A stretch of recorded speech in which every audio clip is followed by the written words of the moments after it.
Yo mga idol, kamusta? Sports Talk PH nga pala. Ang pasabog ng The Ring Magazine. Pag-usapan natin yan mga idol. Ngunit bago ang lahat ay huwag kakalimutang mag-subscribe at i-click ang notification bell button for more sports talk. So dahil nga po patapos na ang taong 2025, kaya naman maglalabas ang The Ring Magazine ng kanilang opisyal na listahan ng top 25 best fighters sa nakalipas na 25 years. Ibig sabihin po niyan ay yung 25 na pinakamagagaling na boksingero simula taong 2000 hanggang sa kasalukuyan. Kaya huwag pong hahanapin ang mga pangalan ng ibang mga legends na sila Muhammad Ali at iba pa. Pero ngayon nga po ay inuna munang inilabas ng The Ring Magazine ang top 10 best fighters at isusunod na lamang ang natitira pang 15 boksingero. Pang-10 po sa listahan ng Mexican superstar former 4 division champion Canelo Alvarez.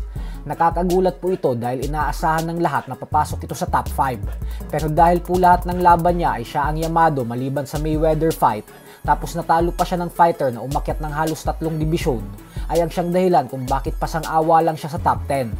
Pang number 9 naman ang former undefeated champion at isang master tactician na si Andre Ward. Habang pang 8 naman ang tinaguri ang greatest amateur fighter of all time and former pound-for-pound king and 2-time Olympic gold medalist na si Vasily Lomachenko. Number 7 ang middleweight legend at oldest world champion in boxing history na si Bernard Hopkins. Pang-6 ang Nicaraguan legend na si Roman Chocolatito Gonzalez. Pasok naman sa pang-5 pwesto ang 2 division undisputed champion and 4-weight division champion Japanese monster na Naoya Inoue.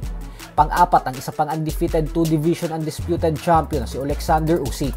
At pang-3 naman ang current pound-for-pound king na si Terence Crawford. Habang pang-2 naman ang ating pambansang kamao 8 division champion Manny Pacquiao.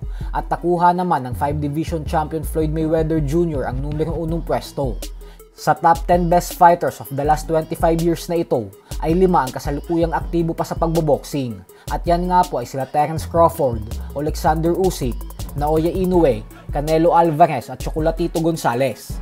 Sa mga ganitong klaseng listahan ay laging magkakaroon ng debate gawa ng hindi lahat sasang-ayon sa ranggo nang dahil sa may kanya-kanyang opinyon ng mga fight fans. At syempre ang pinakapag-uusapan na naman dito ay ang walang katapusan na debate sa pagitan ni Pacquiao at Mayweather.